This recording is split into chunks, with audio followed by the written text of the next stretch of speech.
seduction, sex, lifestyle. For the true player at heart, Global SLR presents the real kings of pickup. Vince Hollywood Kelvin and Arash motherfucking Dibazar. Be the best and fuck the rest.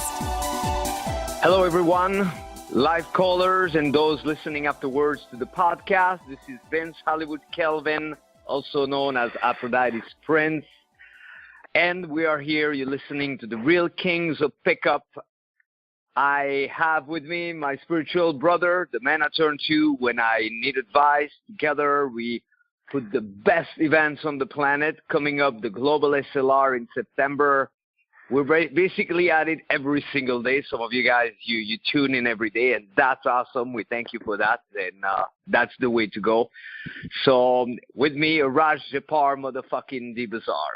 How are you, brother? Hey, brother, I'm doing incredible. I'm on top of my game, going out 2 to 3 times a week now since I got back from Venus Moon, and I'm out in the world practicing my pickup and my seduction.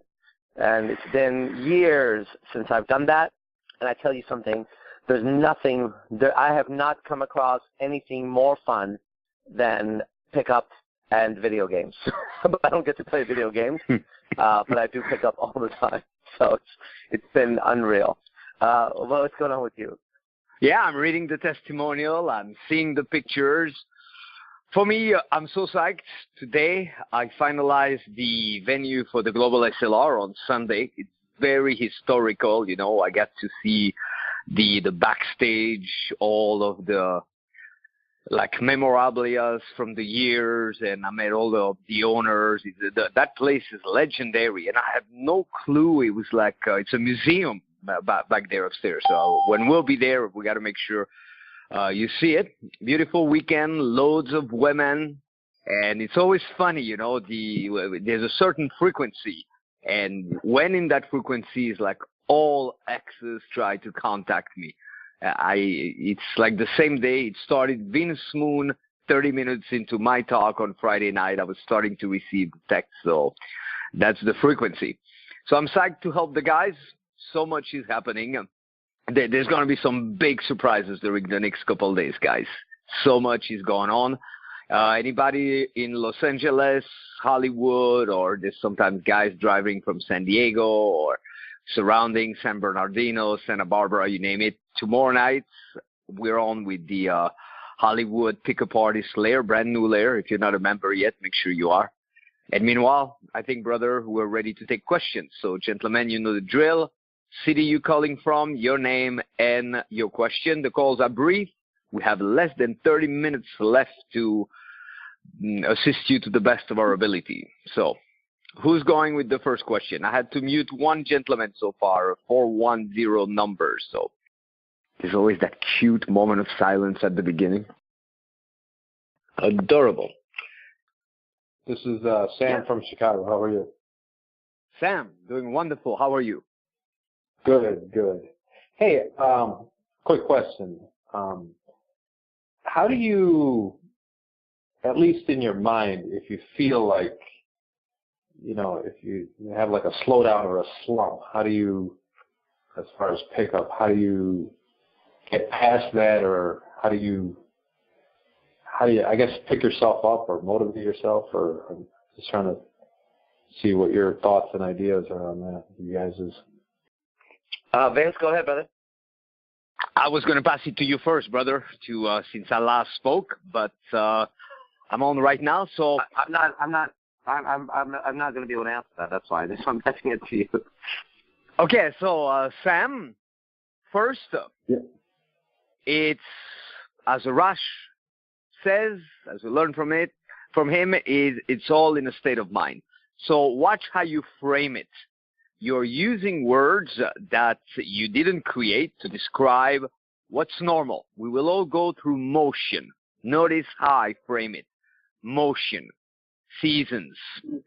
So watch branding it as when you're in a rut, when this, when that. Those explanations, leave them to those people who have no greater awareness. You are the place where you beyond that level of consciousness. And that goes for everybody, okay? a great exercise, everyone, is to pay attention to the expressions that you use and ask yourself, who uses that? Who created those expressions? And what is the wording of true winners? Then, I personally go through moments like that. What I find to be helpful is, for as long as you resist, unless you just need to toughen up, so you need to check in. I like the law of 3. Okay, so 3 times I go, come on, man, boom. And I don't mean 3 times in a row, like maybe 3 days or 3 weeks, And if really doesn't seem to pick up, then acceptance, surrender, this is where I'm at. And from there, I quickly get back to gratitude, okay? Everything you're already grateful for, how far you have come, and so on. And then whatever would flow. I remember once I had I was creating so much, and I still needed to write some articles, and it wasn't coming out of me. And I recovered my creativity when I asked myself, what would feel really good right now that's good for you?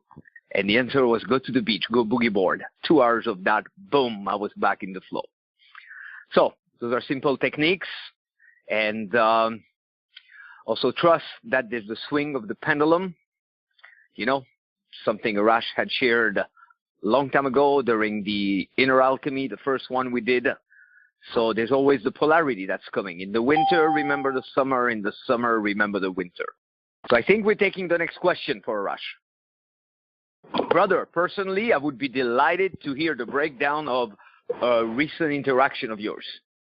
We went out last night again, and there was very few people there. I met up with my student Tigran, who's now in his own right quite a pickup artist. And we ended up going to this place, and I look around, and there's nothing happening. There's 2 girls at the bar, and there's 2 girls with a guy on the other side. That's about it. And then I noticed 3 women that I knew were sitting there. So I immediately went over there, said hi to them. And I said, okay, we got to do something here. So I went up to the bar. The girls were talking to the guy. And I told him, I'm going to take these girls from this guy. Watch. He was dressed in a button shirt, very nice jeans, very nice shoes. This is clean-cut, good-looking guy with a British accent. And I love that challenge, So I went in there, and I just I said something like, hi, and I just went right in the middle of them. They're facing each other in the bar, sitting down still, and they looked at me. I said, I go, here you guys are talking, and here I am looking at you. And I go, a part of me is like, just go say hi to them. I go, and the other part of me is like, what are you fucking doing? They're already talking to each other. And they start laughing. And then I said, but then another part of me is like, but just go talk to them. They're cute. So then I did this whole back and forth, a part of me, right? And then about like the third set of a part of me, and they're just listening and laughing, I switched it to the conscious part of me and the unconscious part of me. And I'm saying this, and I know this is very advanced, but I'm speaking to you, Vince. I'm sure you understand it. So it went from a part of me says this, a part of me says that. So one part of me was like, go for it. One part of me was bringing up all the objections that they would give me.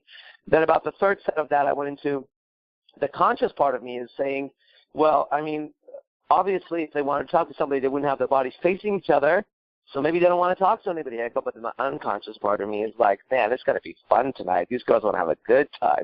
So then I started to change tonality on them. By this point, I was looking at them, and the one on my left, which was the fatter one, was pretty much in trance as I was talking. So then I just looked at her, and I said, you guys are coming with me to sit down over here. And they just kind of looked at each other, and I grabbed, you've seen me do this, I grabbed their drinks. But one had the drink in her hand, one had it on the table.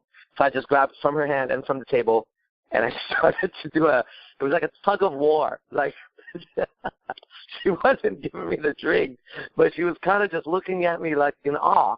And so I was kind of pulling, and she was pulling back, and I was like, hey, you're coming this way. And she was like, no. I said, yes, you are. Look, your friend is coming. And then I would tell her friend, I would say, look, your friend is coming. And it was this really funny moment. I finally get them to my fucking table. I transfer their calamari, their 2 drinks, and some other shit they were eating, like chicken sticks or something. And they finally fucking sit down with us. And the guy is looking at me like, what the fuck just happened? So, long story short, I counted by the end of the night, I had 19 people at our table, guys and girls, and it was fucking phenomenal. I could break down more of it as we go forward, but that was really fun. And I got to say, the guy came and took the girls to me again. So at some point, they went back with him. And the moment he did that, I got 3 other girls. And so Tigran was like, oh, we just switched 2 for 3. But I had already set it up. By this point, I had the room warmed up. And so the moment they left, I grabbed 3 girls. I sat them down with us. I knew they were ready. And then I went back. I said, fuck this guy. So I go back there, and this guy looks at me. He goes, man, you're good. It was British. You're good, you know. I said, yeah, man, we should go out. So we exchanged phone numbers, and, you know, he ended up becoming, I wouldn't say a pawn, but, you know, we started together getting the girls for a little bit of time, and I used his looks and stuff. So then I started playing this joke. I said, him and I were stepbrothers, actually, and at birth we were adopted by this very rich family. And he obviously, I said, look at him. He's obviously went to Harvard. He's got the accent and everything. I said, me, I went to jail and I was a gangster. I said, so there's the good guy and I'm the bad guy. And the good boy and the bad boy, you know, I'm killing him when I'm doing this, but at the same time, it was fun. It was a lot of fun. You guys heard that? You know, what I love about the part of me, this and that, is that you're also introducing the concept of we have certain part, like in part therapy, for her. So then, gentlemen, if the girl starts to catch on the idea, part of me, part of this, it's a wonderful topic. I often do that to lead into, you know, it's always interesting how we have different parts of ourselves. Like, you know, now part of me is thinking, you are coming home with me. And part of me is thinking, yeah, but wouldn't it be nice to get a good night of sleep? And then after that, you know, whenever a woman goes, oh, I don't know if we should do this, you go, of course, part of you has to check in, you know, of course. But I also know that there's other parts within you that would probably think otherwise. But we're not going to let those parts come to the surface because I can assume, but you know what happens to you inside when those other parts, deeper parts, come to play. So, wow, fuck. I cannot wait for us to do our next thing together.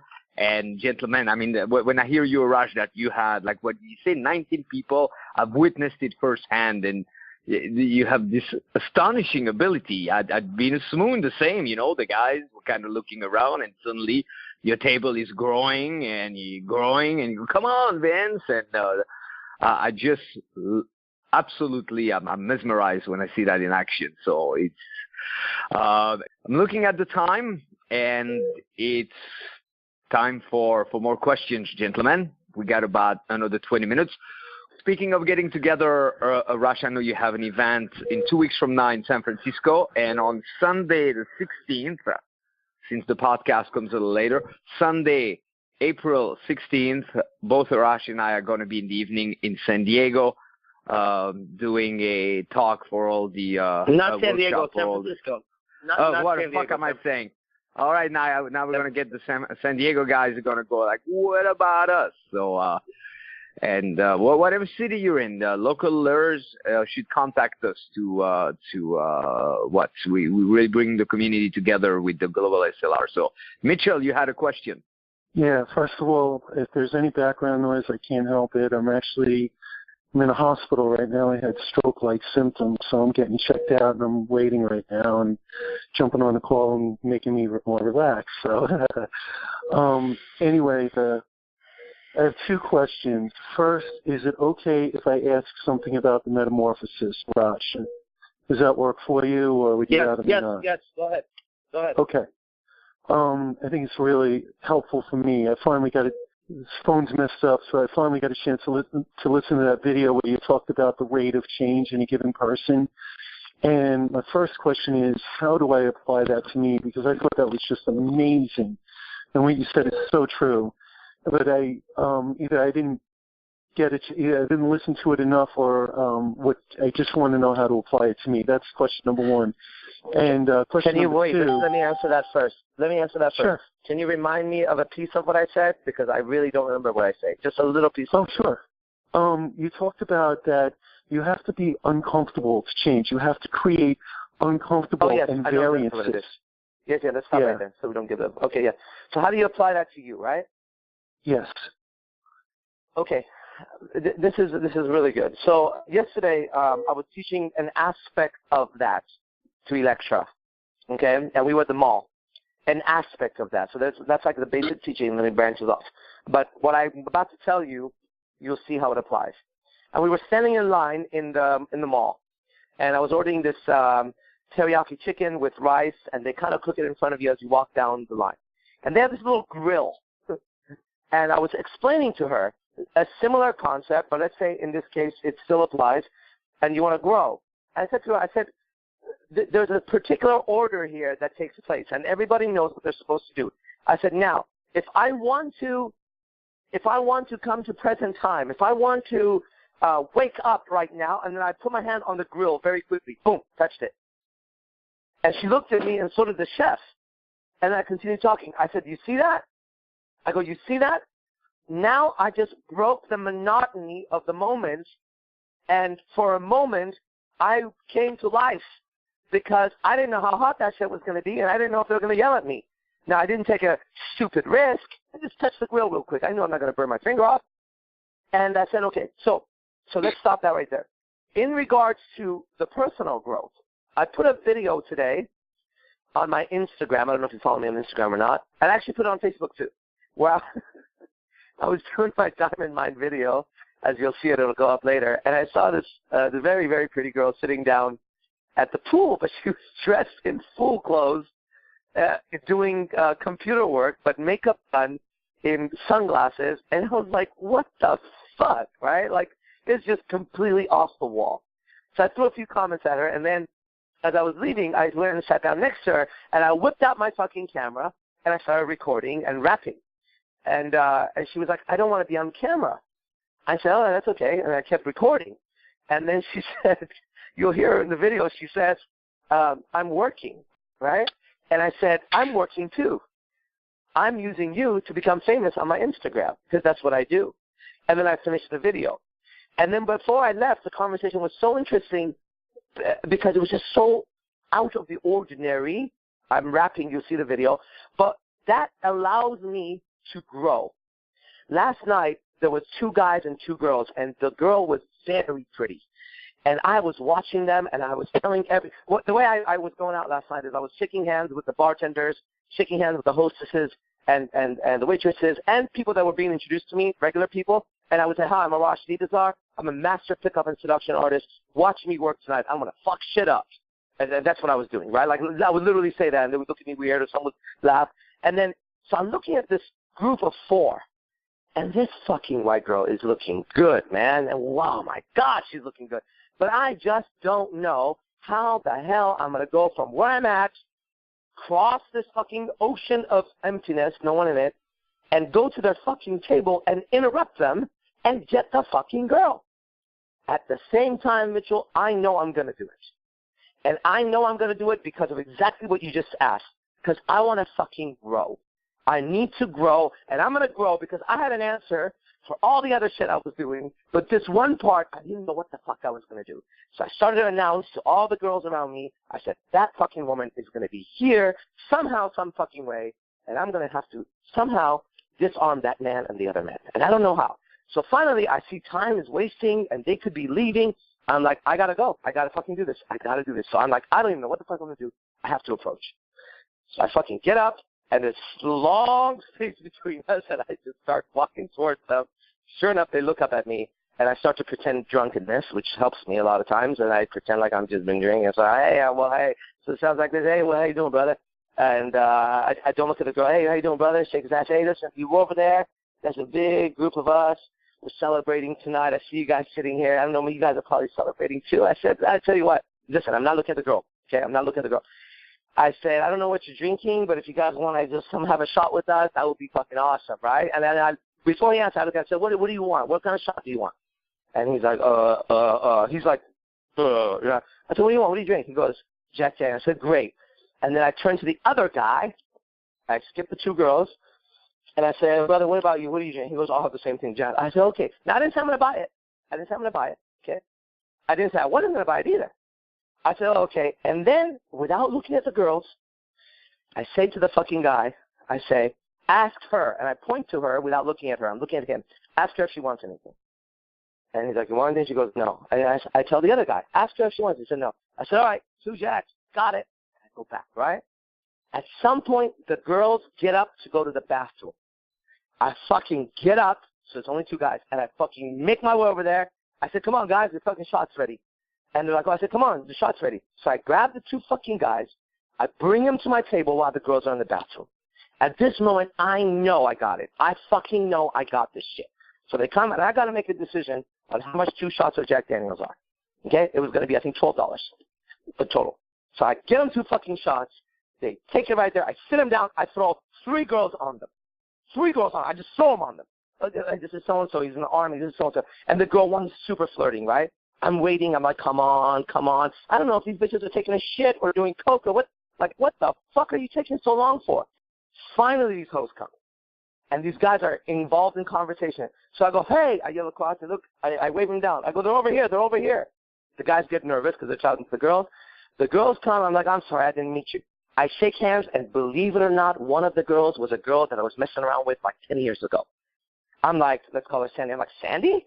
She's like, oh, yeah, Arashs. I'm like, holy shit. She was, when you came to the table, I said, I don't look at you. You're with him.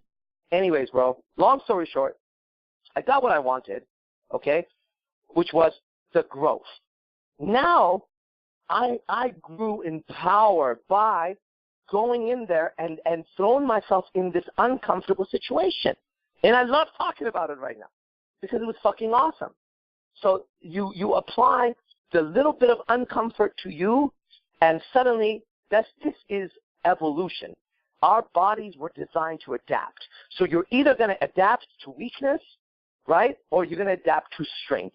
But if you keep every day systematically pushing yourself a little by little by little by little, then you will adapt. Naturally, you will become stronger. So hopefully that helps. Yeah, it does. I get it, and I see what I need to do is just push myself a little bit each day. And again, forgive the background noises. Exactly. But I hear what you're saying, and I thank you for that. Is it okay if I ask another question, or you want to give it to the other men? Go for it, Mitch. Okay. The second question, yesterday, had a reunion with classmates that I took a class with 2 years ago. But what's so is back then I was needy, and I was asking them, and including women, for advice on dating, and I was telling everyone that I wanted a girlfriend. What I observed in the interactions yesterday, I was feeling great. I was being myself. I was invited by somebody. She was really liking the interactions, liking me, which was great. There were a couple other people there that were just not interested in me, and I was just like, yeah, whatever. Didn't really care. But my question is, what I noticed is they have the listening of me that they did a couple of years ago. They didn't see the change. The question is, when you see people in a couple of years and they don't get a chance to talk to you real deeply, what could you do to change their listening of you? Or is that really necessary? Should I just say, fuck it, and whatever their listening is whatever their listening is? You know, it's interesting, Mitchell. First, we really have to acknowledge the fact that you're at the hospital and you made the time to call in. That's pretty fucking awesome, you know. That's dedication right there. With those people, I first wouldn't worry too much about it. Remember, constantly, guys, reinforce the frame. You're the boss. You're the selector. It's your own life, your own reality. So watch how you phrase it, because the phrasing sets the frame. Don't refer to they were not really interested. Instead, they were not really interesting. Or also know that there are people out there who, and sometimes maybe that to others, who are very much into their own thing and unaware. Okay, so you also have to be aware that it's okay. You know, it's okay. And instead of questioning yourself, I would question them. And any evolved person will right away sense your evolution. You know, think about it. I think very recently at each event, Arashs tells you, I tell you, my parents, first thing when they saw you again, they were like, wow, Mitchell, and they didn't talk with you. I don't think you have a deep had a deep conversation with them. They could just sense it. So those who are not sensing it, it's a reflection of where they are at. And I like to practice at that level, not at every level, because you cannot take shit from people and so on. But there's also an element of it that is based on live and let live. If you got to reduce the concern of this person may not really understand me, this person may have a false idea of me, and so on. Part of being super good at this is to come to complete peace with the fact that there's always those who will and those who won't.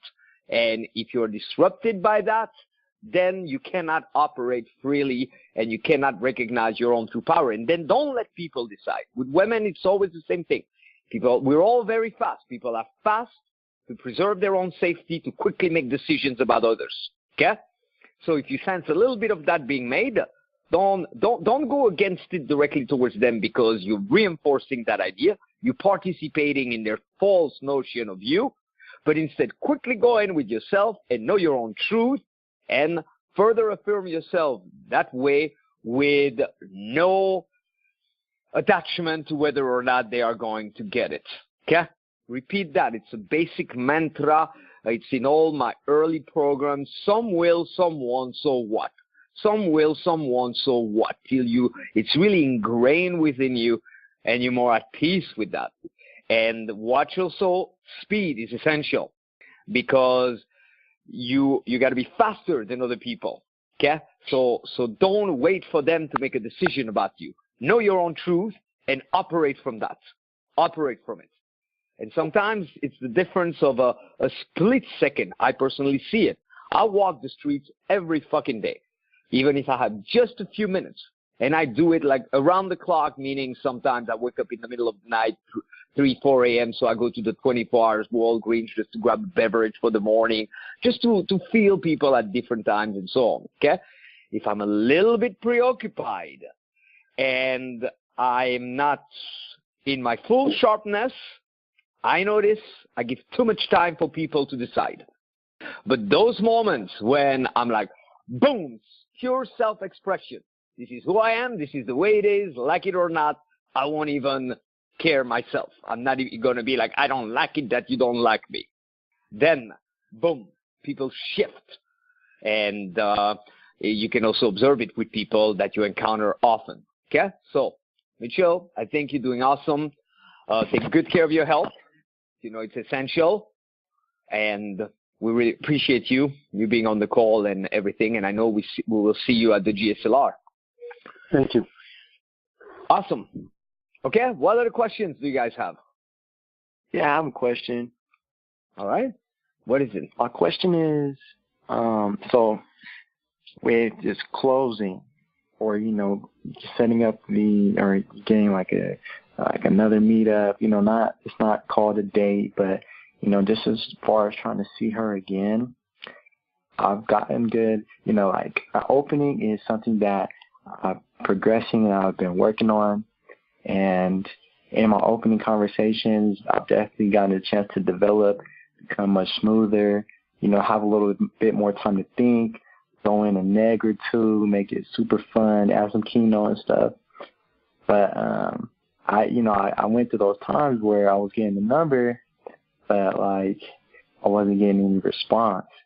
And I was just kind of break that down for myself. But today, I was having a conversation with the girl that I just met, and it's going really good and everything like that. And I was getting this feeling like, okay, like I like her, and I was like, I want to see her again, but I was afraid that I was going to be, come across too needy or something like that, because I was like, I kind of had this kind of notion that maybe it's because they think I'm too needy or something like that, or I'm not negging enough. And so I just asked her, I was like, you want to chill? She said, yeah, but not today, later this week. And I was like, okay, yeah, that's cool. So, like, I'm confident about that, regardless, because, I love myself. I'm having, like, a lot of attachment to that. But that was something that was, like, I was wondering, like, how do you make your closing or when you're asking for the second date, like more smooth, like less needy, you know, like more just chill. If that makes sense. All right.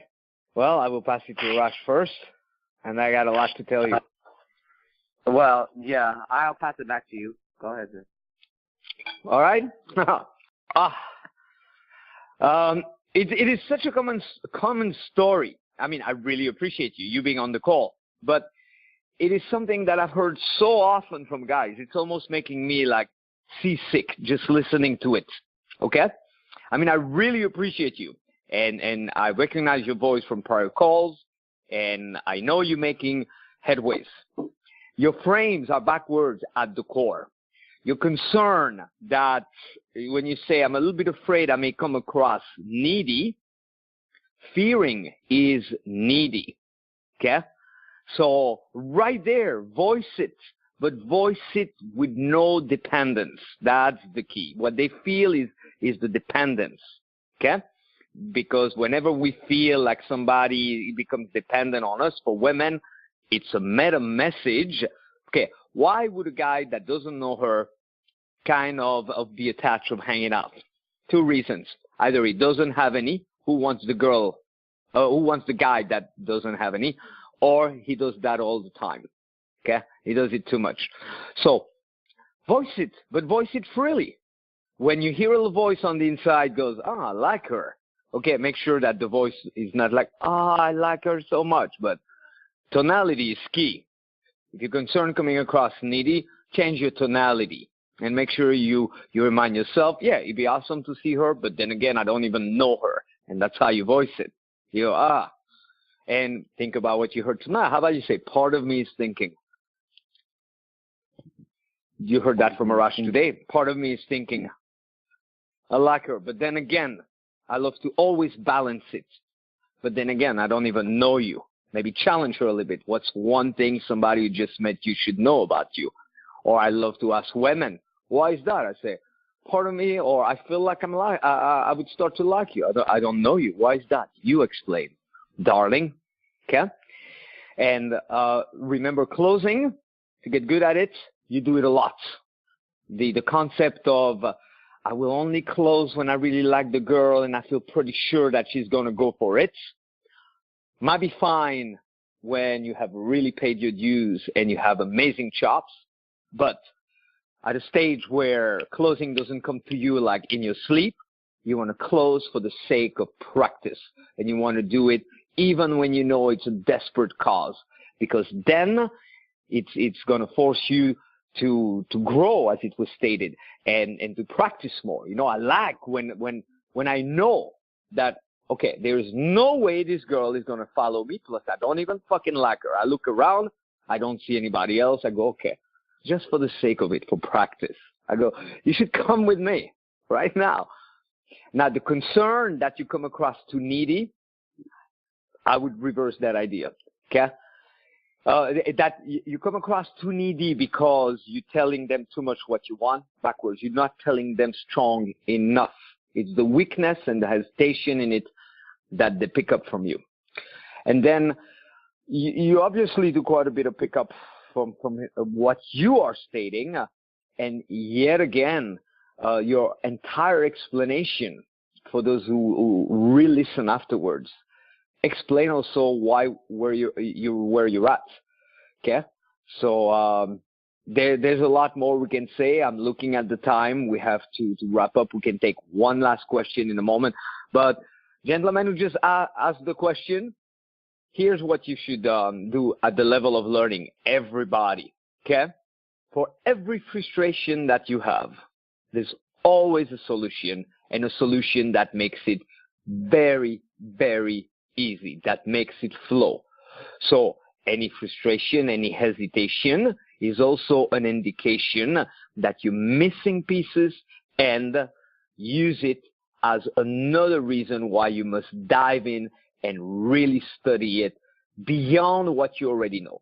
Because what you know, also the concept that you mentioned, whenever I hear in my own head it's going good, I go, no, it's not.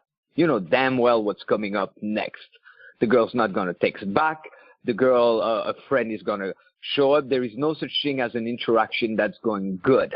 Okay? It just is, and it's what you do with it.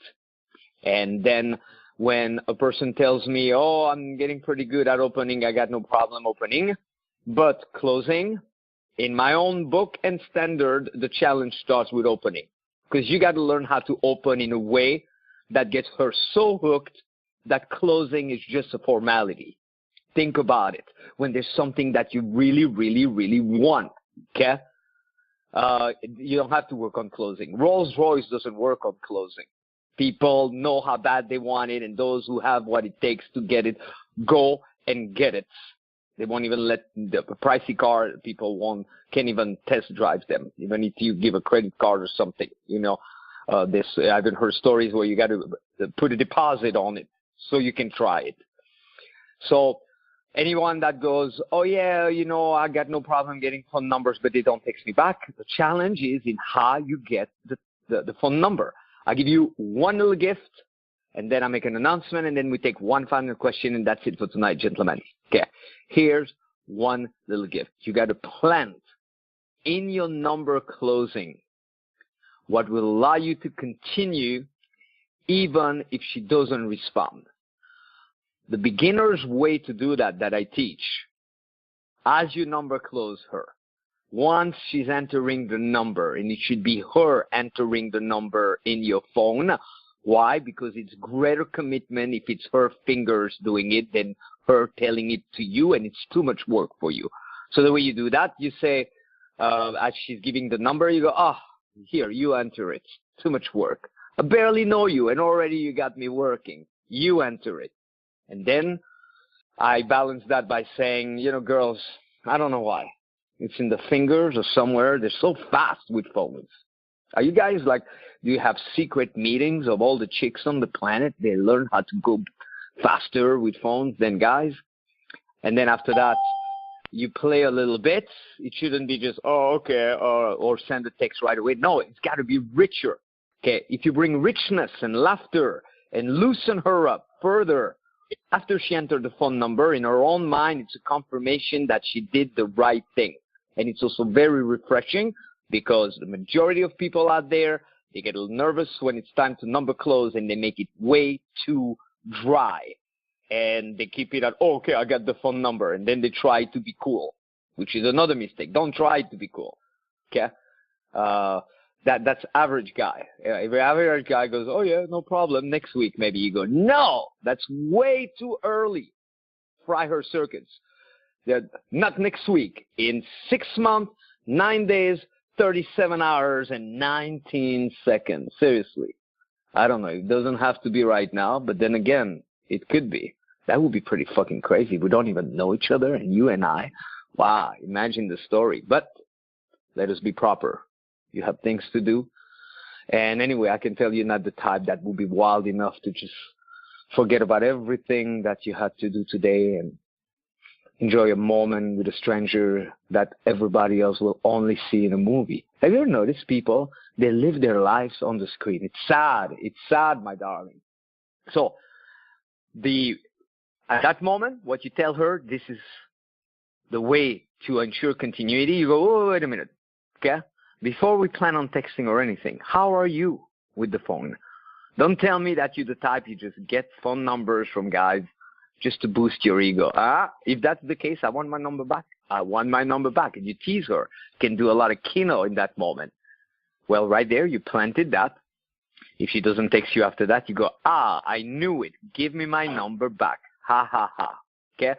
That's just one example. So what you should do is really learn from us, learn from me, this aspect of making a number solid and to have already in the moment of the number close, in the interaction, you can even have it in the opener, everything that you will need to continue afterwards. So that's what's available out there. We have the Global SLR, gentlemen. I'm going to do something crazy only for the live callers, okay? VIP is currently at $450 versus $1,500. VIP includes boot camps. We just booked a brand new speaker. We'll announce him on Sunday. Bad Boy is there. of course, the best of the best, Arashs Dibazar, myself, the entire Seductive Instinct staff of teachers will be there. It's the biggest event ever. You've heard about it and so on. So here's what we're going to do, okay? We're going to take one lucky VIP registration for anyone who calls me right after the call. Everybody else, if you hear this, it's probably going to be a different price. And the one person that goes for VIP, $450, you will have a voucher to attend 1 weekend boot camp with me at any given time during the year, East Coast or West Coast. That's one guy, the fastest one, who contacts me before 8 p.m. tonight. Okay, gentlemen? I'm looking at the time, brother. I think we keep it at this. I know I said one more question, but little time constraints. You good with that, brother? Yeah, great with it. All right, gentlemen, always a pleasure, and so much is coming. There's a free presentation tomorrow night here in Hollywood live, and then we're going to have another live stream this Sunday with a very, very, very special guest. In the meantime, thank you, brother. Amazing. Thank you, brother. And thank you, guys. Good night. You've been listening to The Real Kings of Pickup with Vince Hollywood Kelvin and Arash motherfucking Dibazar. Brought to you by www.globalslr.com. Call live every Monday at 7 p.m. Pacific Standard Time to get your questions answered. Just dial 701-801-1220. Then enter 129-779-160, followed by the pound key. To get your free pickup starters kit, go to www.seductioncoaching.com now. And remember, stay sexy.